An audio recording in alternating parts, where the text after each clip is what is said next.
But first and foremost, it's absolutely disrespectful of me to put TCU before K-State, but TCU was the one that made the college football playoff last year, so felt only right to put them first in the Big 12 preview. They did make it to the national championship last year and earned the privilege of getting absolutely steamrolled by Georgia in one of the worst national title games I have ever witnessed with my own eyes. They lost basically every offensive contributor on that team to the draft.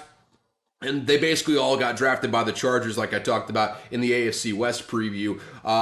Basically, all of the Alabama castoffs they got in the transfer portal. But 8-4 would be a big-time success for them this season in my eyes. They got a lot of stuff to replace. In the Big 12 is just such a competitive conference. They got so they were a lot like the Vikings of college football last year, where they got so lucky. And a lot of it was obviously good coaching from Sonny Dykes down there, putting them in situations to succeed. But a lot of it was just pure, straight up, pulling it out of your ass luck that you can't just replicate year over year. I don't think TCU is going to be as good as they were last year, but that's not really a shot at them. That's just kind of how great they were last year, just winning close games. It'll probably be a down year, but that's not a bad thing in TCU. You still got a very good head coach, and you're building something down there at TCU. You take solace in that fact.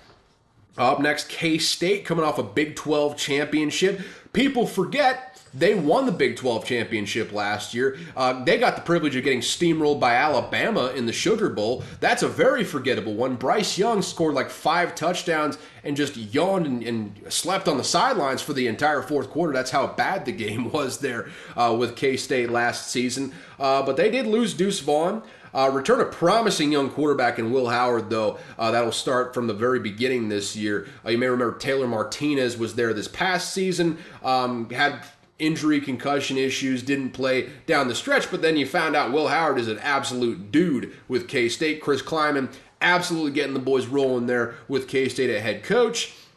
And they retained much of that core from last season. I mean, don't sleep on K-State in the Big 12 race again this year. They may push for 10 wins once again, and who knows, they might come out of the fray once again and be in the Big 12 championship. Who's to say? Texas, this has got to be the year for Sark in Texas right now, man. I mean, they have maybe the most loaded receiving core in the entire country, from Xavier Worthy, a possible Heisman candidate. They got A.D. Mitchell out of the portal from Georgia. Jalen Nair, or Isaiah Nair, I can't remember. Nair, the guy's last name is Nair, didn't play all of last season after transferring in from Wyoming, I want to say. He should be a big-time contributor this year. Who else they got? Jordan Whittington back there for the 17th year down there in Austin. I mean, just absolutely loaded at all levels. And yes, they lose Bijan Robinson and Roshan Johnson, but they have like 2 absolutely stellar guys backing up, coming into the backfield as well. Good offensive line. Quinn Ewers still there, former 5-star quarterback. Didn't have the greatest year last year, but first year in Sark's system, maybe second year will be better. And this is probably the first time in a long time that they've had SEC caliber talent on the defensive side of the ball. I mean, straight up transfer from Arkansas, name escapes me right now, been absolutely killing it in camp at safety. They are absolutely loaded. If Sark can't put together a 10 or 11 win season with this team, he may never do it. It's just straight up, he's got to do it this year.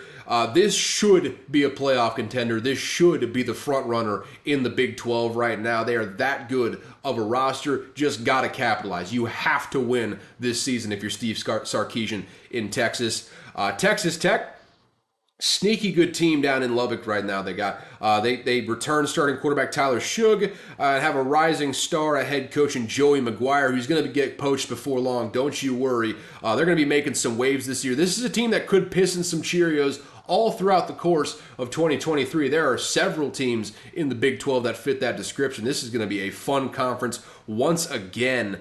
Let's look at Oklahoma State, though. They lost basically the entire team to the portal, but they play an absolute cupcake schedule, and Mike Gundy always seems to find a way to come out swinging when his back is against the wall. I'd be shocked if they were in the hunt for a conference title, but I wouldn't be shocked if they finished better than last season. I think they maybe 8-9 wins, being competitive towards the end of the season. Mike Gundy's letting that mullet flow. I would imagine that, talking about One America News on live television.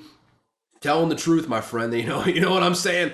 That's basically what I'm thinking about Oklahoma State right now.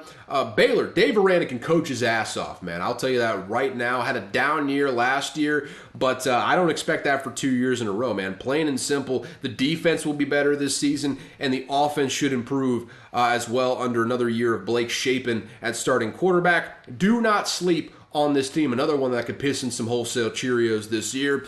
Kansas, another team you shouldn't be sleeping on. Once again, running back Devin Neal, preseason Big 12 Player of the Year, quarterback Jalen Daniels, both returning after a hot start to last season. If Daniels can stay healthy this time around, because he did get injured last season down the stretch, which kind of, derailed their hot start to the season, this could be another team that makes another bowl appearance, could be even better than they were this past season. Watch out for the Jayhawks. Not a phrase you're ever going to hear me say probably again. Lance Leipold's got the boys playing with Kansas City, not Kansas City, just Kansas right now. Kansas, what a great state for football right now between the Chiefs and the Jayhawks, and Kansas State for that matter at the moment. Corn and football, that's what's going on there in the state of Kansas. Oklahoma, boy, are things going to get loud for Brent Venables if he can't get this rig rolling in 2023. The defense was terrible last year, ranked in the hundreds. Offensively, they were good, but Dylan Gabriel couldn't stay on the field for portions of the year. They signed a good recruiting class and brought in some good pieces in the portal, but this should be a bare minimum of 8 wins. Otherwise, the temperature gets turned up very, very high on that seat for Brent Venables. Watch for Oklahoma to make some waves this year. They probably have the most talented roster in the league outside of Texas. If it all shapes out, those should be your top 2 teams, but we'll see. Oklahoma was bad last year, so there's no guarantee of that whatsoever.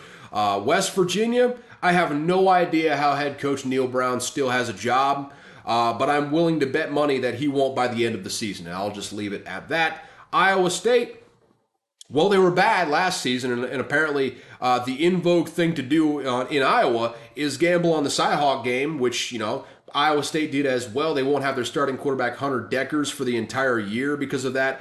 So they'll be, without that starting quarterback, and their best receiver, Xavier Hutchinson, went to the league.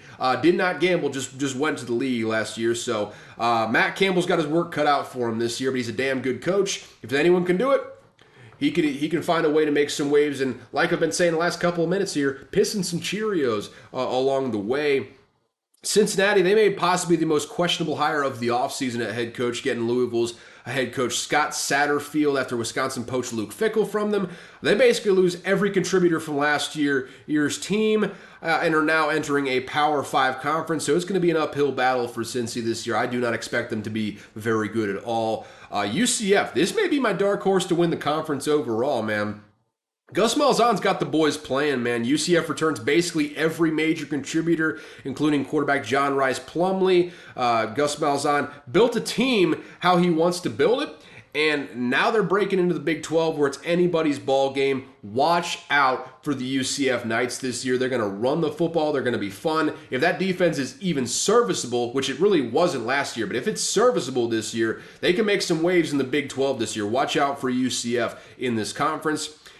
Houston, well, wasn't a great defense last season, and they lost their best player, wide receiver Tank Dell on offense, who went across town to play for the Houston Texans. Many of the preseason polls have predicted them in last place in the conference, and that would not surprise me at all. Dana Holgorsen, another guy that's got his work absolutely cut out for him in Houston. Last one in the Big 12, we got BYU. The Storm and Mormons finally in a conference, shirking that independent label. And hey, they got Keaton Slovis starting for what feels like his 18th college team there after he transferred from Pitt over last season. Faring better than his week 1 counterpart last year. JT Daniels now starting for Food and Rice, also down in Texas. BYU famously not in Texas, but I digress there. Outside of that, I truly do not know anything about this team. Don't think they'll be storming out of the gates in the Big 12, though. Probably going to be a mid sort of year. They did lose their starting quarterback, Jaron Hall, to the Vikings. So thank you, I suppose. He'll be like a second, third string guy, but yeah, thank you. There's your Big 12 preview. If I had to guess, Texas has got to win the Big 12 this year. This is a put up or shut up year for Texas. Steve Sarkisian has to put all the pieces together. There is no excuse for them not to win 10, 11 games and make a playoff push. Full stop. They have to win the Big 12 this year, or things are going to get loud. That's all I got to say about that.